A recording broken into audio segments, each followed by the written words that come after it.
ცნობილი პლასტიკური ქირურგი, რომელიც პლასტიკური ქირურგიის რუსეთის რეიტინგში ქალებს შორის პირველ ადგილზე მოხვდა და დღეს სწორედ აი ცნობილი ქალბატონია ჩვენი სტუმარი და მასთან დღეს ვისაუბრებთ არა პლასტიკურ ქირურგიაზე, არამედ მთლიანად ყველაფერს გავიგებთ ესთეტიური მედიცინის და ქირურგიის შესახებ და ეს ქალბატონია ციცინო შურღაია, ის დღეს ჩვენი სტუმარია, დილამშვიდობის და დიდი მადლობა მოგზანებისთვის. პირველ რიგში აუცილებლად უნდა დავუბრუნდეთ იმ რეიტინგს, რომელსაც ჩვენ წავაწყდით ინტერნეტში, შესაბამისად კადრებიც ვნახეთ, რომელიც ახლა გავაკეთეთ ეთერში. რა რეიტინგია, როდის გამოქვეყნდა ის და რას ნიშნავს ის, რომ აი ესეთი რეიტინგის სათავეში სწორედ თქვენ მოხვდით, თქვენთვის? მართალი გითხრათ, მეც არ ვიყავი საქმის კურსში, ჩამოვედი, დიდხანს ვიყავი კანადაში, ჩამოვედი სექტემბერში და დამირეკა ჩემმა ერთმა მოსწავლემ, ასე ვთქვათ. და მითხრა, რომ იყო რეიტინგი პლასტიკური ქირურგების და თქვენ პირველი ხართ არიცითო? მითხრა, არაზე არა ვარ. და მე სადღაც მეორე მესამე დღეს გამომიგზავნა მე თვითონ ეს სილკა როგორ არის ქართულად ლინკი ბუმულია და ნახე და ეხა სასიამოვნო იყო ჩემთვის ძალიან მეორე ადგილზე არის რუსეთის თავარი პლასტიკური ქირურგი მანტუროვა ეს თავისებურად სასიამოვნო იყო მე თქვენ ხართ პირველი კარგი ჩვენ ვისარგებლებთ მოკლედ ახლა თქვენი სტუმრობით ეთერში ამ შემთხვევით და ვისაუბროთ და გვაინტერესებს ყველაფერი ესთეტიური ქირურგიის და მედიცინის შესახებ. პირველ რიგში მოდით მიმართულებები გაგვაცანით და რამდენად ვრცელია და რას მოიცავს ზოგადად? რომელი ქირურგია? პლასტიკური ესთეტიური ქირურგია, რაზეც ვისაუბრებთ დღეს. ესთეტიური ქირურგია პლასტიკური ქირურგიის ნაწილი არის და თვითონაც ორი ნაწილისაგან შედგება. ეხლა მოდით ახალგაზრდები მიდიან ექიმთან იმისთვის რომ ტრანსფორმაცია მოახდინონ თავის სახით. თქვა ცხვირი გადაიკეთონ, აზიური თვალები, ყურები განსაკუთრებით ბავშვებში და მეორე ნაწილი მიმართულებას თქვა ესე დავარქვათ ტრანსფორმაციული ესთეტიური ქირურგია და მეორე გამაახალგაზრდებელი ესთეტიური ქირურგია ეს უკვე როცა ადამიანი შედის ასაკში და მიდის ექიმთან ებრძვის თავის ამ კომპლექსს ებრძვის დაბერება არავის არ გვინდა ხო სწორია ძალიან ცუდი რამეა და მოდიან ესე იგი ეს ორი მიმართულებაა ძირითადად თქვენ ყველაზე ხშირად რა პროცედურების ჩასატარებლად მოგმართავენ ქალბატონები და რა არის მათში ყველაზე პოპულარული რას ებრძვიან ისინი გაახალგაზრდავების დღეს რა არის ბუმი მთელ მსოფლიოში ესეთი ყველაზე აქტუალური მოდი ახლა ახალგაზრდა გოგოები და ამომიღებ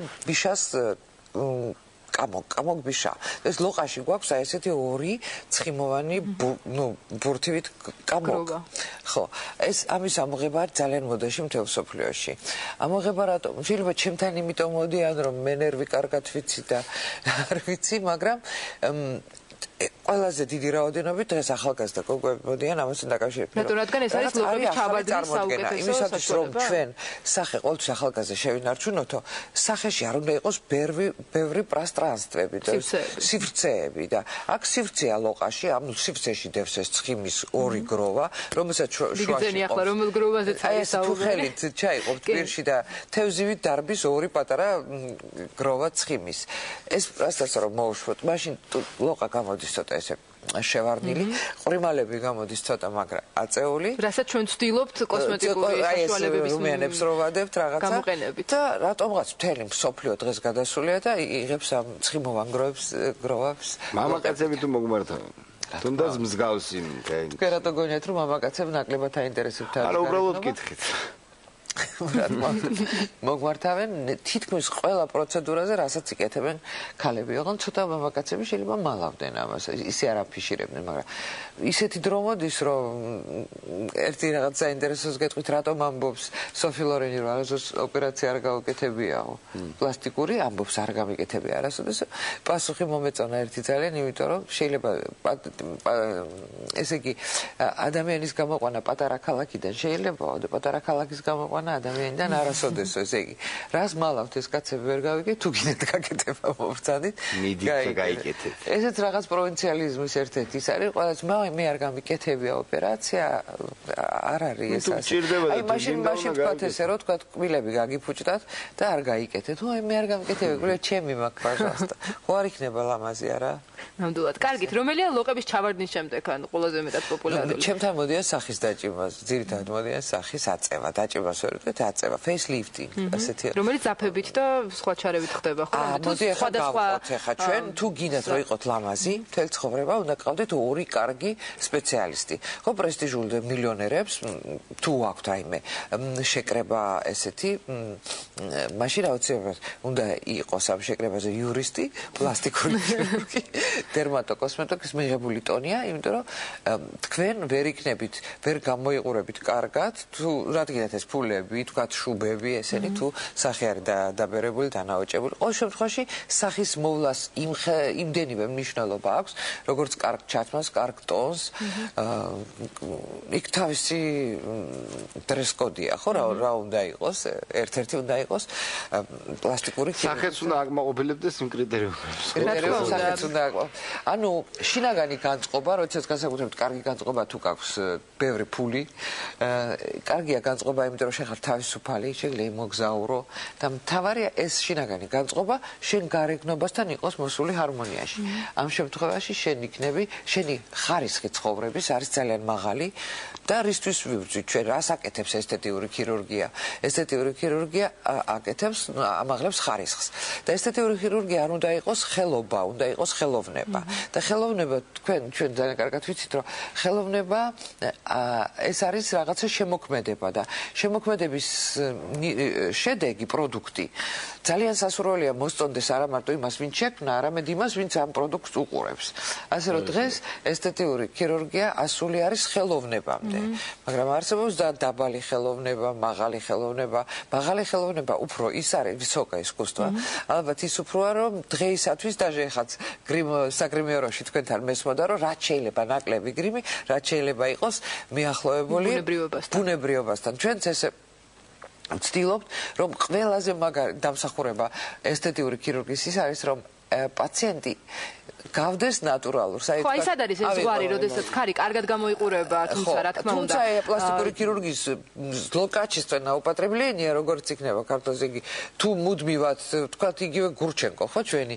ამ დროს ჩემი მეგობარი არ თქვა, ჩემზე უფროსია ძალიან ის უკეთებდა ოპერაციებს და თითოეული აღებული ოპერაცია ერთ-ერთი დაჟე მეც მონაწილეობდი. კარგი იყო, მაგრამ 4-5 ერთად ოპერაციამ გამოიწვია ეს, რომ ქალი დაემსგავნა ბაყაყს, გაჭიმული ტუჩებით და გადავიდა ვულგაროლში და თუ კი ძალიან მაიკ ჯექსონის ხვის არ იყოს ბევრჯერ ერთა იგივეს რაღაცას ვაკეთებ, შეიძლება ადამიანი გახდეს ვერსაჩე მაგალითად იცით ქალი დონატელა ვერსაჩე გახდა თავის კარიკატურა ცოცხალი უკვე აღარ გავდა იმას რამდენიმე $5 მილიონი გადაიხადა რატომ რამე მანია ხო არ არის თუნდაც დიახ ხო ეს ხდება რატო ვერ ხვდებიან ადამიანების ზღვარს ნარკომანია აი ესევე არის სკალპელომანია ანუ ერთგვარი დამოკიდებულება ხდება ხო თქვა პირველი удачная операция. პირველი წარმატებული ოპერაცია იწვევს იმას, რომ კიდე უნდა რაღაც ვახრა კარგი იყო, რომ რაღაცა პატარა კომპლექსიდან გამოვედი, ეხლა მინდა მეორე ოპერაცია, მესამე,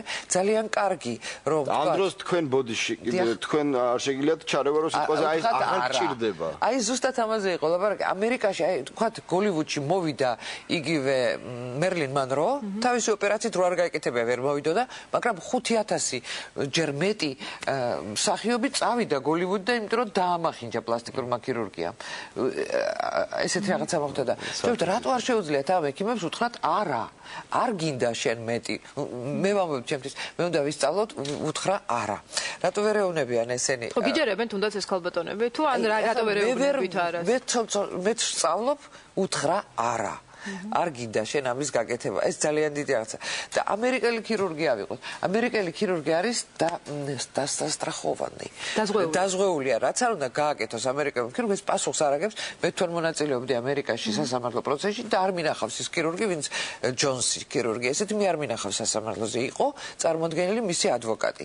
რაზე ეტყვის არას, თუ კი ის პასუხს არაფერზე არ აგებს და უამრავ ფულს ღებულობს ამ დროს. ამ დროს ის ხელს აწერს. მე მინდა ეს ოპერაცია. შეგვიძლია უთხრა, იცი რა, შენ ეს არ მოგიხდება, მაგრამ ჩემი ცხვირის, ჩემი ტუჩის, ჩემი წარბის ხაზი აიკა, მფლობელი მე ვარ და მე რაც მინდა იმას მოუწერ ხელს, ხო?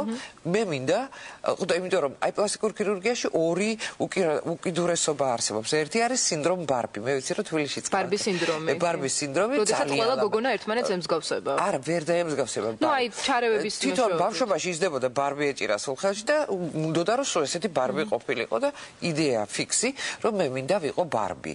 ეს ბარბის სინდრომი მთელ მსოფლიოშია ბარბები, ბევრია ბარბები და სურათებიც მაქვს ამ ბარბების გადაღებული. მეორე კულტურაა ესეთი, რომ მოდის ადამიანი და უნდა რომ დამახინჯდეს. აბა სიმახინჯე არ არის, მთლიანად ტატუაჟი, მთლიანად ყურები, აი ესეთი პირსინგი და ტატუაჟები, თავზე რქები. ყველაზე უცნაური ოპერაცია რომელი გაიკეთებიათ? უცნაური? აი უცნაურ საზღვარგარეთ შეიძლება რაღაც ხურის უგზები მაგრამ გუშინ გავაკეთე საკმაოდ უცნაური ოპერაცია, ქონდა ძალიან მძიმე პაციენტი იყო, დილას გავაკეთე ეს ოპერაცია და მე თვითონ ეს არის ყური ქონდა აი აქ, ერთი ყური თუ აბია აქ, მეორე ქონდა ქვემოთ, იმიტომ რომ აქვს ნეიროფიბრომატოზი და ის რომ ეს ნეიროფიბრომატოზი არის ძალიან რთული დაავადება, რომ ტერმინალი ბოლოა, ხო, ეს ნერვული სისტემის მთლიანად ფიბრომებშია, ეს იმას კი არ აწუხებს. ახალგაზრდა ბიჭია. ეტყობა ვიღაცა მოწონს, აწუხებს ყური მეორეც გამიკეთე ისეო, სადაც მაბია ეს ყურიო და პრინციპში სულ სხვა ოპერაცია იყო, იქ დაგეგმილი, სერიოზული ოპერაცია იყო დაგეგმილი, ისეთი რომ ჯერ არც გაკეთებულა რაღაც ახალი ოპერაცია იყო და მოუნდი 2 საათი იმას, რომ ეს ყური ამომეტანა ზემოთ, ეს არ დამეზიანებინა სლუხავოი პრახოთ, რომ სასმენი არხი, რომ სმენა არ დაკარგოს. საკმაოდ უცნაური ოპერაცია იყო. ჩვენ ახლა კაცი ვნახეთ ფოტოები ცნობილი და არაცნობილი ადამიანების, რომლებიც მიმართავენ ძალიან ხშირად პლასტიკურ თუ ესთეტიკურ ქირურგიას. თქვენ შეგვიძლიათ მოგვიყვანოთ აი მაგალითები, თუნდაც ჰოლივუდის ვარსკვლავებიდან, აი ვინ თქვათ ჩარევების მეშვეობით გალამაზდა და მას არ ეტყობა და ბუნებრივად გამოიყურება და ადამიანები, რომლებმაც აი დონატელა ვერსაჩეს მსგავსად, ასე თქვა, თავისგან თავისივე კარიკატურა შექმნეს. ძალიან ბევრისთვის ახლა რა თქმა უნდა ძალიან უდაჩნი იყო იგივე მერლინ მანროსთვის. შერი 60 წლის ასაკში იყო უფრო ახალგაზრდა და საინტერესო ვიდრე 18 წლის ასაკში. მისთვის მიუხედავად იმისა, რომ მთავარია სწორი ოპერაცია გააკეთო, მთავარია იგივე სახის უბრალო დაჭიმა, კანის დაჭიმა, ანუ მცდელობა სახე აწიო მარტო კანის დაჭიმვით მიყავარდი ამ ოპერაციას ვეღარ გაიმეორებ. ბევრჯერ თუ გაიმეორებ, იქნება საშინელება და სწორი ოპერაციების ბევრჯერ გამეორება შეიძლება. ყოველ შემთხვევაში ის ქალი ინარჩუნებს, არ არის დამახინჯებული, ვთქვათ ასე, ხო? და იმხელა არის ინტერესი დღეს ესთეტიური ქირურგიის სახის ისტორიას, ადამიანებისას უფრო, აი ცნობილი ხალხის სახის ისტორიას უფრო მეტ მნიშვნელობას ანიჭებენ, ვიდრე მისი ხელოვნების ისტორიას. აი მაგალითად სილვესტრო სტალონე რომელ წელს როგორ გამოიყურებოდა, ყველგან არის გამოქვეყნებული, ისე არ არის ისეთი ჩაწელნას არ არის გაკეთებული, რომელ წელს რომელი ფილმი ითამაშა. ეს უკვე აღარავის არ აინტერესებს და ესთეტიურ ქირურგიაში მაინც სახის ქირურგია პირველი, იმიტომ რომ სახეს ვერ დამალავს, სახე ჩანს. ბოლოს მაშინ რომელი ასაკიდან არის მიზანშეწონილი, რომ აი ყველაზე ასე ვთქვათ მარტივ პროცედურას მიმართოთ იმისთვის, რომ შეიძლება არ შევიცვალოთ გარეგნობა, თუმცა ვეცადოთ, რომ კარგად გამოვიყურებოდეთ. ხო, ესე იგი აბსოლუტურად ლამაზი, აბსოლუტურად ჭკვიანი, ეს ნორმალური და აბსოლუტურად ჯანმრთელი ადამიანი არ არსებობს, ხო? და ყველაზე სილამაზის ეტალონად შეიძლება ჩაითვალოს ადამიანი, რომელიც არის ჯანმრთელი, ხო?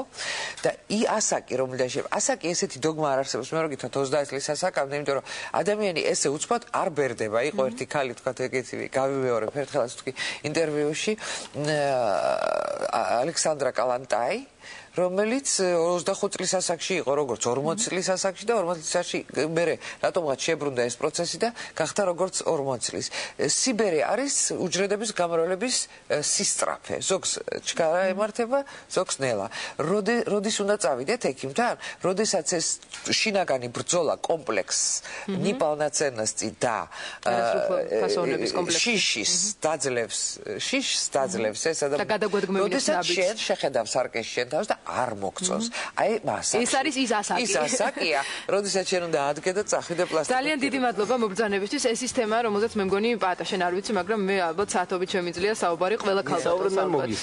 მე მგონი ნაწილი მაინც მოვისმინეთ ამ მნიშვნელოვანი სფეროდან. იმედია რომ კიდევ იქნებით ჩვენი სტუმარი და გვექნება საშუალება რომ უფრო ღრმად ვისაუბროთ ამ ყველაფერზე. დიდი მადლობა მობრძანებისთვის.